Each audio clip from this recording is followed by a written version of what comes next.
ప్రభునందు ప్రియమైన వారలారా, మీతో దేవుని యొక్క వాక్యాన్ని పంచుకోవడానికి అనుగ్రహించినటువంటి తరుణమునకు దేవునికి వందనాలు తెలియచేస్తున్నాము. ఈ యొక్క సమయంలో యేసుక్రీస్తు ప్రభువారు రూపాంతర కొండ మీద జరిగినటువంటి ఆ యొక్క సంభవాన్ని మీ యొక్క గమనానికి తీసుకురావాలని నేను తలుస్తూ ఉన్నాను. ఈ యొక్క వాక్యాన్ని పట్టించడానికి ముందు చిన్న ప్రార్థన చేసుకుని వచ్చిన ప్రియులారా, మహాఘనుడవు మా ఘనమైన యెహోవా తండ్రి, మీ పరిశుద్ధమైన నామమునకు వందనములు దేవా. మీ వాక్యాన్ని ధ్యానించడానికి అనుగ్రహించుచున్న తరుణమునకు వందనములు తెలియచేయచ్చు ఉన్నాము. ప్రభు, మీరు రూపాంతర కొండ మీద జరిగినటువంటి ఆ యొక్క సంభవాన్ని మాకు విశదీకరించమని మీ ఆత్మ ద్వారా అనేక సంగతులు తెలుసుకోవడానికి సహాయత దయచేయమని మా ప్రభువైన యేసుక్రీస్తు వారి పేర ప్రార్థించి వేడుకొంచున్నాము తండ్రి, ఆమేన్. ప్రియ సహోదరులారా, మత్తయి సువార్త 16వ అధ్యాయము 27వ వచనం నుంచి 17వ అధ్యాయంలో కొన్ని వచనాలను చదువుతూ ఉన్నప్పుడు ఒక అంశం అక్కడ మనకి కనిపించుతూ ఉన్నది. ఇక్కడ ఏమని రాయబడి ఉన్నదంటే, మనుష్య కుమారుడు తన తండ్రి మహిమ గలవాడై తన దూతలతో కూడా రాబోవుచూ ఉన్నాడు. అప్పుడు ఆయన ఎవని క్రియల చొప్పున వానికి ప్రతిఫలమిచ్చును. ఇక్కడ నిలిచి ఉన్న వారిలో కొందరు మనుష్య కుమారుని యొక్క రాజ్యము వచ్చుట చూచు వరకు మరణము రుచి చూడరని నిశ్చయముగా మీతో చెప్పుచున్నాను అని ఇక్కడ మాట్లాడుచూ ఉన్నాడు. ప్రియులారా, ఇక్కడ మనకి తెలుస్తున్నది, గమనించవలసింది ఏమిటని అంటే, దేవుని యొక్క రాకడ వచ్చే వరకు ఇక్కడ నిలిచి ఉన్న వారిలో, ఈ వాక్యం విన్నటువంటి వారిలో కొందరు మరణము రుచి చూడరని ఇక్కడ వాక్యం చెప్పుచూ ఉన్నది. దీనిలో ఒక ప్రాముఖ్యమైనటువంటి అంశం ఏమిటి అంటే, ఆ వాక్య ప్రకారము దేవుని రాకడ వచ్చుట చూచు వరకు ఇక్కడ ఉన్నవారిలో కొందరు మరణము రుచి చూడరు. అంటే కొందరు బ్రతికి ఉంటారన్న దాని అర్థము. దేవుని యొక్క రాకడ ఇంకా రాలేదు. మరి అలనాడు 2000 సంవత్సరాల క్రితమే అక్కడ ఉన్నటువంటి ఆ యొక్క ప్రజల్లో వారు ఇప్పుడు ఎవరునూ కూడా బ్రతికి లేరు. మరి ఈ వాక్యము నెరవేర్పు ఎలా జరుగుతూ ఉన్నది? జాగ్రత్తగా గమనించినట్లయితే, ఈ యొక్క మనుష్య కుమారుడు ఆ యొక్క రాకడ చూచు వరకు, ఆ మనుష్య కుమారుని యొక్క రాకడ చూచు వరకు ఇక్కడ నిలిచి ఉన్న వారిలో కొందరు మరణము రుచి చూడరు అని అన్న తర్వాత, ఆయన 6 దినములైన తర్వాత 17వ అధ్యాయము 1వ వచనం నుంచి చూసినట్టయితే, 6 దినములైన తర్వాత యేసు పేతురును, యాకోబును, అతని సహోదరుడు అయినటువంటి యోహానును వెంట పెట్టుకుని ఒక కొండ ప్రాంతమునకు వెళ్ళి, ఆ యొక్క ఎత్తైనటువంటి కొండ ప్రాంతంలో రూపాంతరము, ఆ కొండ మీద రూపాంతరం చెంది ఉన్నాడని ఆ యొక్క వాక్యం ద్వారా మాట్లాడుచున్నాడు. ప్రియులారా, ఈ యొక్క విషయాన్ని మనం ధ్యానం చేద్దాం. ఆ యొక్క శిష్యులలో 12 మందిలో ఈ యొక్క 3 శిష్యుల్ని బాగా ఇష్టపడేటటువంటి వారు, చాలా సన్నిహితంగా యేసుక్రీస్తు ప్రభుకి ఈ 3 శిష్యులు ఉండేటటువంటి వారు, పేతురు, యాకోబు, యోహానులు. వీళ్ళు శిష్యులందరితో పాటు పగలంతా కూడా మరి పనిచేస్తూ ఆ యొక్క అనేకులకు రోగులను స్వస్థతనిస్తూ వారికి సేవను చేస్తూ, యేసుక్రీస్తు ప్రభువారు కూడా సేవలను అందిస్తే వారికి సహాయం చేస్తూ ఉండేటటువంటి వారు. మరి ప్రభువారు సాయంకాల వేళలో ఆయన ఏకాంతంగా ప్రార్థన కోసము మరి ఒక కొండ ప్రాంతానికి వెళ్ళి అక్కడ ప్రార్థన చేసేవారని, ఆ రాత్రంతా ప్రార్థనలో గడిపేవారని మనం చూస్తూ ఉన్నాం. మరి పగలేమో పరిచర్య చేస్తూ రాత్రి వేళలందు ప్రార్థనలో గడుపుతూ ఉన్నటువంటి విధానాన్ని మనం గమనిస్తున్నాం. అలాగే ఇప్పుడు మాత్రం ఒక ప్రత్యేకమైనటువంటి అంశం మీద యేసుక్రీస్తు ప్రభువారు శిష్యులందరిలోనూ ఈ 3 మాత్రం ఎన్నిక చేసి తీసుకుని వెళ్ళడం మనం ఇక్కడ చూస్తూ ఉన్నాం. ప్రియులారా, ఈ విషయాన్ని ధ్యానం చేసినప్పుడు వీళ్ళు కూడా వెళుతూ ఉన్నారు యేసుక్రీస్తు ప్రభువారికి. ఎక్కడికి వెళుతున్నారు అనేటటువంటి విషయము అడగలేదు సరికదా, ఆయనతో పాటు నడిచి వెళుతూ ఉన్నారు. సూర్యాస్తమయము అవుతూ ఉంది, ఆ సంధ్యావేళ. మరి సూర్యుడు అస్తమించి చీకటి పడుతున్నటువంటి ఆ యొక్క తరుణంలో ఆ కొండ ప్రాంతానికి వచ్చినప్పుడు ప్రభువారు, మీరు మనం ఇక్కడ ఉంటూ ఉన్నామని చెప్పి ఆయన ఏకాంతంగా వెళ్ళి ప్రార్థన చేస్తూ ఉంటే, వీళ్ళు మాత్రము కొద్దిసేపు ఉండి మేల్కొని తర్వాత నిద్రపోయినటువంటి విధానాన్ని మనం చూస్తున్నాం. వారు నిద్రపోయారు.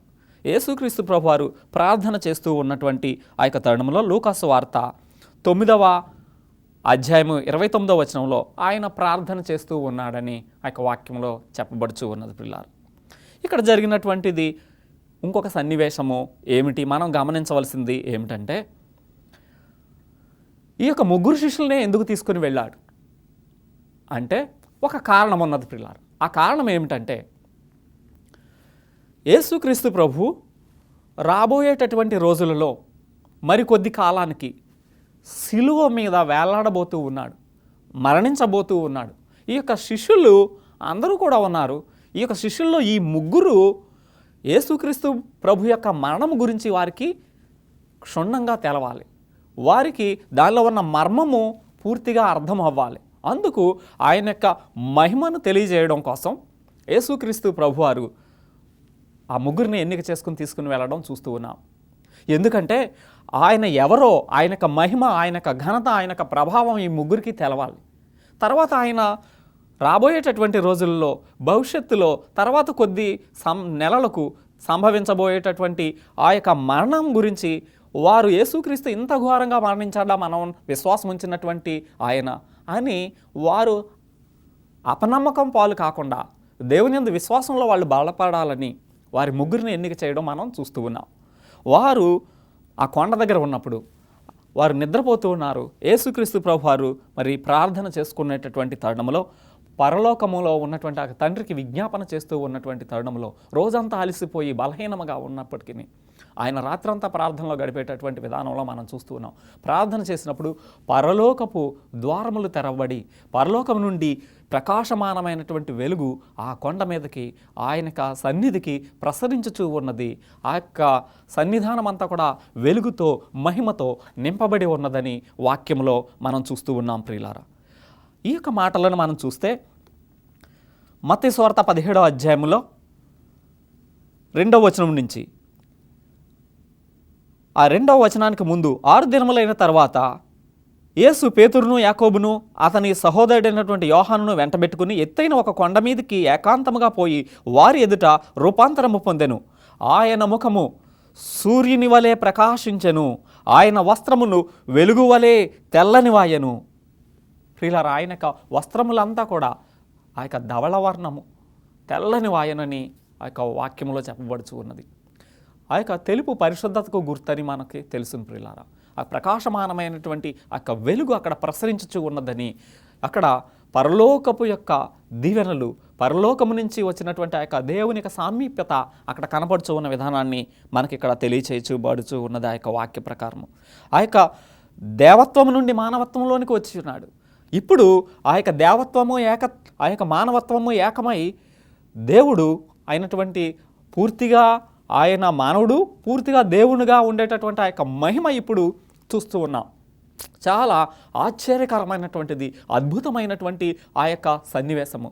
మానవుడుగా వచ్చినటువంటి యొక్క దేవుడు ఆయన యొక్క దైవత్వాన్ని అక్కడ చూస్తూ ఉన్నాం ప్రియులారా. ఇక్కడ ఎప్పుడైతే ఆ యొక్క వెలుగు ప్రకాశమానముగా అక్కడ ఉన్నదో శిష్యులైతే నిద్రపోతూ ఉన్నారు. అక్కడికి మోషే, ఏలియా ఈ ఇరువురు వచ్చిన విధానాన్ని చూస్తూ ఉన్నాం. మోషే, ఏలియా ఇరువురు కూడా అక్కడికి వచ్చి యేసుక్రీస్తు ప్రభుతో మాట్లాడుచు ఉన్నట్టు ఈ యొక్క లేఖనాల్లో మనకి కనబడుచు ఉన్నది. తర్వాత వచనాన్ని మనం చూసినట్టయితే 4వ వచనంలో 3వ వచనాన్ని మనం అధ్యయనం చేద్దాం. ఇదిగో మోషేయు ఏలియాయు వారికి కనబడిరి, ఆయన వారితో మాట్లాడుచుండిరి.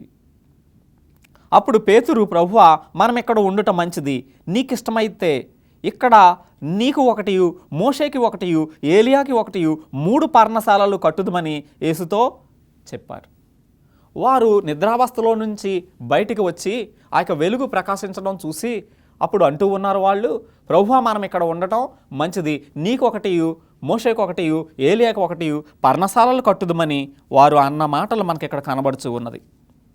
ప్రియమైన వారలారా, ఇక్కడ మనం గమనించవలసినటువంటి మరొక అంశం ఏంటంటే ఆయన ఒంటరిగా లేడు. అక్కడ ముగ్గురు కనబడుచు ఉన్నారు వీళ్ళకి. ఈ యొక్క నిద్రావస్థలో నుంచి కళ్ళు తెరుస్తూ ఉన్నారు, మాటలు వినబడుచు ఉన్నవి. ఈ యొక్క మోషే, ఏలియాల గురించినటువంటి ఎందుకు అక్కడికి వచ్చి ఉన్నారు అన్న సందర్భాన్ని మనం ఆలోచన చేసినట్టయితే, మోషే ఇశ్రాయేల్ ప్రజలను నడిపించిన తర్వాత ఆ యొక్క కొండ మీద, ఆ యొక్క పిస్గా కొండ మీదకి వచ్చిన తర్వాత అక్కడ ప్రభువా నేను యోర్దాను దాటి వెళ్తాను, అక్కడ మన్యమును చూస్తాను అలాగనంటే ప్రభువారు యెహోవా దేవుడు అనుమతించలేదు. నీవు అక్కడికి వెళ్ళవలదు అని చెప్పి ఉన్నాడు. ద్వితీయోపదేశకాండము 3వ అధ్యాయము 25, 26 వచనాలు చూసినట్టయితే నీవు ఆ యొక్క మన్యమునకు ఆ యొక్క యోర్దాను దాటవద్దని చెప్పినటువంటి మాటలు మనకి ఇక్కడ కనబడుతూ ఉన్నాయి. ఈ యొక్క 3వ అధ్యాయము 25వ వచనములో నేను అద్దరికి వెళ్ళి యోర్దాను ఆవలనున్నటువంటి ఈ మంచి దేశమును మంచి మన్యమును ఆ లెబనోనును చూసినట్లు దయచేయమని నేను యెహోవాను బతిమాలు కొనగా యెహోవా మిమ్మును బట్టి నా మీద కోపబడి నా మనవి వినకపోయాను. మరియు యెహోవా నాతో ఇట్లను, చాలును, ఇక ఈ సంగతి గురించి నాతో మాట్లాడవద్దు. నీవు యోర్దాను దాటకూడదు, కానీ నీవు పిసగా కొండకి కన్నులెత్తి పడమటి వైపు, ఉత్తరం వైపు, దక్షిణ వైపు, తూర్పు వైపునకు తేరి చూడుము.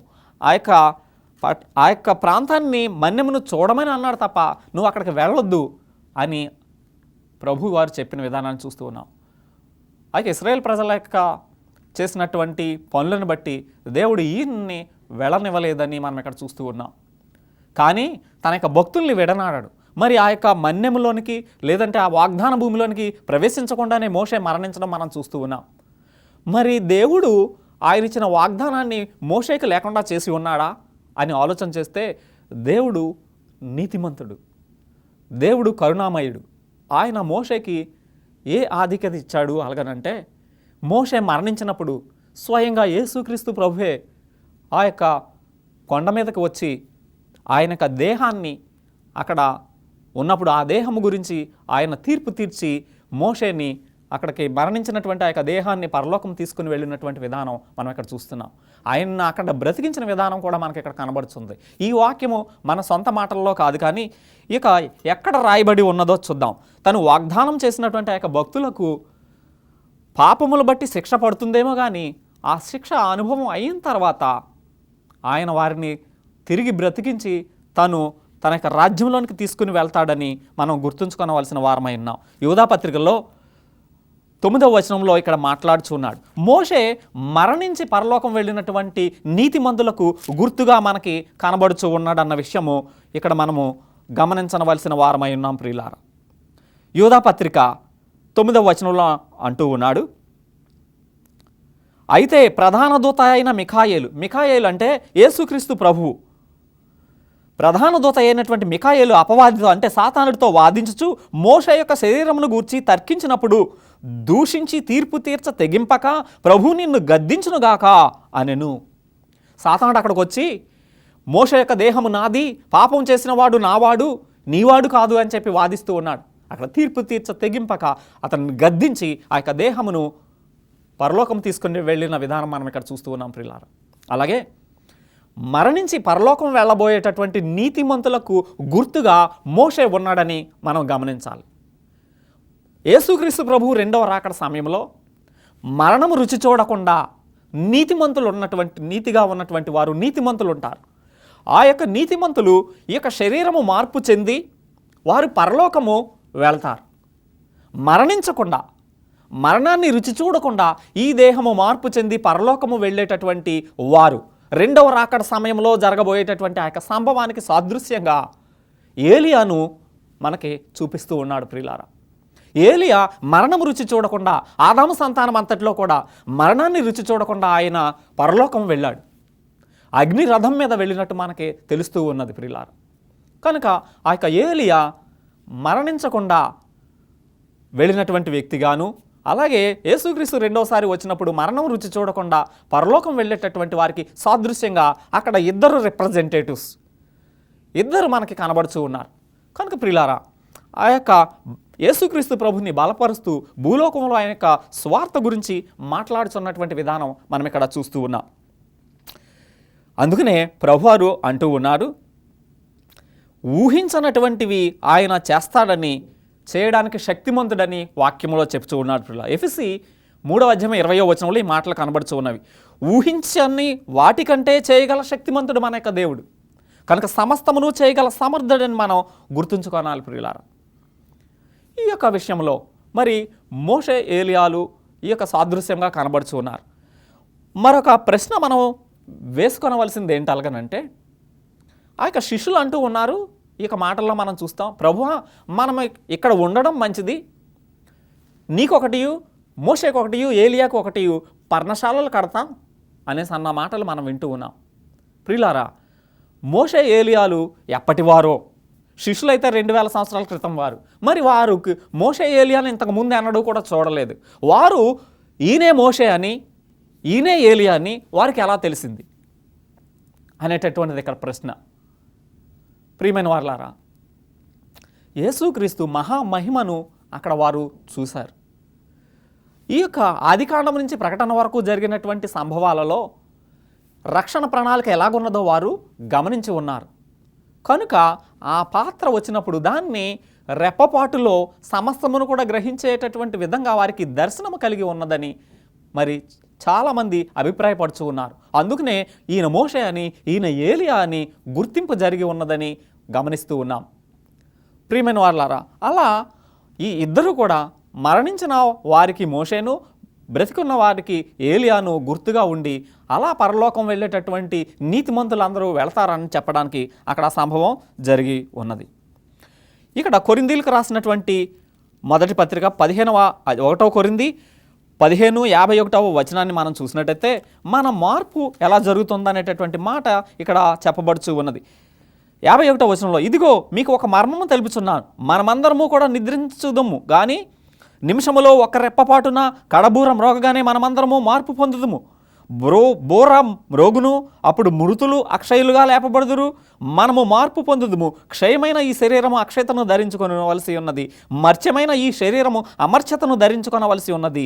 ఈ క్షయమైనది అక్షయతను ధరించుకున్నప్పుడు, మర్త్యమైనది అమర్త్యమును ధరించుకొన్నప్పుడు విజయమందు మరణము మృంగివేయబడినని వ్రాయబడి ఉన్నదని వాక్యం చెప్తూ ఉన్నారు. కనుక మార్పు అక్కడ కనబడుచూ ఉన్నది. ఆ యొక్క మార్పు చెంది క్షయమయ్యే ఈ శరీరము అక్షయతను, నాశనము కాని శరీరముగా ఇది మార్పు చెందుతుంది. అక్కడ పరలోకము మనం వెళ్తామని ఈ యొక్క మాట ద్వారా మనం గమనిస్తూ ఉన్నాం. క్షణములో రెప్పపాటున ఇది జరుగుతూ ఉన్నదన్న విషయాన్ని మనము గుర్తుంచుకోవలసిన వారమై ఉన్నాం. ప్రియులారా, మార్కు సువార్త 8వ అధ్యాయము 38వ వచనాన్ని చూసినట్టయితే, ఈ యొక్క సువార్తలలో మనం చేసేటటువంటి యొక్క పాపముల విషయంలో మాట్లాడుతూ ఉన్నాడు. ఈ యొక్క వ్యభిచారము పాపమని చెప్పుచు మనుష్య కుమారుడు మరి మన గురించి సిగ్గుపడకుండా ఉండే విధంగా మన ప్రవర్తన ఉండాలని మాట్లాడుతున్నాడు.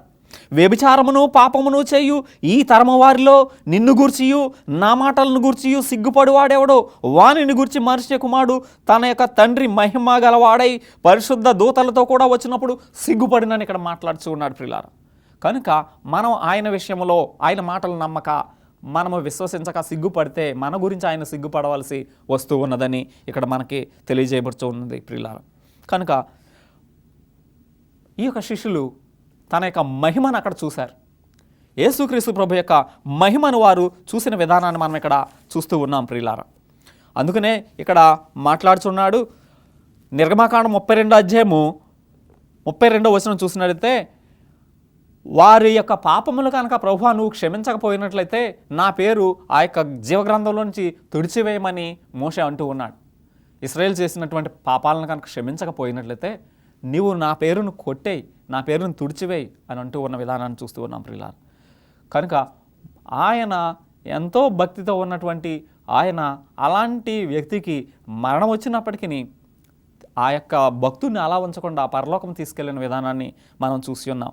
అలాగే 2వ పేతురు 1వ అధ్యాయము, పేతురు రాసినటువంటి 2వ పత్రిక 1వ అధ్యాయం 16వ వచనం చూస్తే పితరులు సాక్ష్యమిస్తూ ఉన్నారని ఇక్కడ మనతో మాట్లాడుతూ ఉన్నాడు. ప్రియులారా,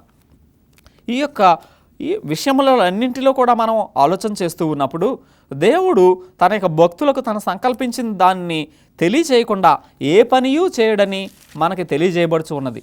కనుక ఈ యొక్క శిష్యులు ఆయన యొక్క మహిమను చూసి ఉన్నారు. ఈ యొక్క విషయంలో యేసుక్రీస్తు ప్రభు యొక్క రాకడ దర్శనాన్ని ఆ యొక్క శిష్యులు ముగ్గురు కూడా, పేతురు, యాకోబు, యోహానులు ఆ రూపాంతర కొండ మీద చూసిన విధానాన్ని చూస్తూ ఉన్నాం. ఏ చాకలియు అంత తెల్లగా చలవ చేయలేడు అని చెప్పబడుచు ఉన్నది. అక్కడ మేఘములో నుండి ఒక శబ్దం వినపడి ఉన్నది, ఈయన నా ప్రియకుమారుడు, ఈయన యందు నేను ఆనందించుచున్నానని ఆ శబ్దం విన్నారు. ఆ శబ్దానికి వారు భయపడి ఉన్నట్టు మనం ఇక్కడ చూస్తున్నాం. వారిని ఇక్కడ లేవనెత్తిన విధానం కూడా మరి చూస్తూ ఉన్నాం ప్రియులారా. శిష్యులు లేచిన తర్వాత ఆ వెలుగును అదంతా కూడా చూసినప్పుడు వారు భయపడ్డారని మనకి ఇక వాక్యం తెలియజేస్తుంది. పేతురు రాసినటువంటి ఆ యొక్క 2వ పత్రికలో 1వ అధ్యాయం 16వ వచనంలో ఇక్కడ మాట్లాడుచూ ఉన్నాడు. ఏలయనగా చమత్కారంగా కల్పించినటువంటి కథలను అనుసరించి మన ప్రభువైన యేసుక్రీస్తు యొక్క శక్తిని, ఆయన యొక్క రాకడను మేము మీకు తెలుపలేదు కానీ ఆయన యొక్క మహత్యమును మేము కన్నులారా చూచిన వారమై తెలిపితిమి. ఈయన నా ప్రియకుమారుడు, ఈయన యందు నేను ఆనందించుచున్నానని ఆ శబ్దము ఆ మహా దివ్య మహిమ నుండి ఆయన యొద్ద నుండి వచ్చినప్పుడు తండ్రి అయినటువంటి దేవుని వలన ఘనతయు మహిమయు ఆయన పొందగా మేము ఆ పరిశుద్ధ పర్వతం మీద ఆయనతో కూడా ఉండిన వారమై ఆ శబ్దము ఆకాశము నుండి రాగా వింటిమి అని సాక్ష్యమిస్తూ ఉన్నారు ప్రియులారా. ఇంతకంటే ప్రవచన వాక్యము, స్థిరమైనటువంటి వాక్యము మనకున్నది. తెల్లవారి వేకుచుక్క మీ హృదయంలో ఉదయించే వరకు ఆ వాక్యము చీకటి గల చోట వెలుగునిచ్చు దీపమై ఉన్నది. దానిని మీరు లక్ష్యముంచిన ఎడల మీకు మేలని మాట్లాడుచూ ఉన్నాడు ప్రియులారా. కనుక ఈ యొక్క పేతురు చూశానని చెప్తూ ఉన్నాడు, సాక్ష్యమిస్తూ ఉన్నాడు. ఆ రూపాంతర కొండ మీద ఆ యొక్క మహిమను, ఆ యొక్క తేజస్సును చూశారని ఇక్కడ సాక్ష్యమిస్తూ ఉన్నాడు ప్రియులారా. అలాగే మరి మనం ఈ యొక్క లూకాలో మనం చూసినట్లయితే 9వ అధ్యాయంలో లూకా సువార్తలో 6వ వచనం నుంచి 5వ వచనం నుంచి చూస్తే అప్పుడు పేతురు, బోధకుడా మనం ఇక్కడ ఉండటం మంచిది, మేము నీకు ఒకటి, మోషేకు ఒకటి, ఏలియాకు ఒకటి 3 పర్ణశాలలు కట్టుదమని ఆ సమయంలో వారు అన్నప్పుడు వారు మిగుల భయపడిరి. అక్కడ గనుక వారు తాము చెప్పవలసినదేమో వారికి తెలుపలేదు. మేఘమొకటి వారిని వచ్చి కమ్మగా ఈయన నా ప్రియకుమారుడు, ఈయన మాట వినుడని ఒక శబ్దం మేఘములో నుండి పుట్టెను. వారు వెంటనే చుట్టూ చూసిరు కానీ వారికి ఇక ఏమీ కనిపించలేదని ఇక్కడ మాట్లాడుతున్నారు. కనుక ఈ ప్రవచనం ఎలా నెరవేరిందో చూద్దాం ప్రియులారా. రూపాంతర కొండ మీద యేసుక్రీస్తు ప్రభు యొక్క 2వ రాకడ వర్తమానాన్ని 3 శిష్యులు కూడా చూశారు. కాదు అనుకనే యేసుక్రీస్తు ప్రభువారు ఈ ముందు మాటలో అంటూ ఉన్నాడు, ఇక్కడ నిలిచి ఉన్నటువంటి వారిలో ఎవరునూ దేవుని యొక్క రాజ్యము యొక్క రాకడ వచ్చుట చూచు వరకు కూడా మరణము రుచి చూడరని అన్నారు. ఈ శిష్యులు 3 కూడా దేవుని యొక్క రాజ్యం యొక్క రాకడ, దాని యొక్క స్థితి గతి అక్కడ వారికి తెలియచేయబడి ఉన్నది. అది ఏమవుతుంది, ఆ మహత్కార్యము ఏం జరగబోతుందో వారు 3 కూడా ఆ మహిమను చూసి ఉన్నారు. కాబట్టి ఆ వాక్యము, బైబిల్ వాక్యము నెరవేర్పు మనం ఇక్కడ చూస్తూ ఉన్నాం ప్రియులారా.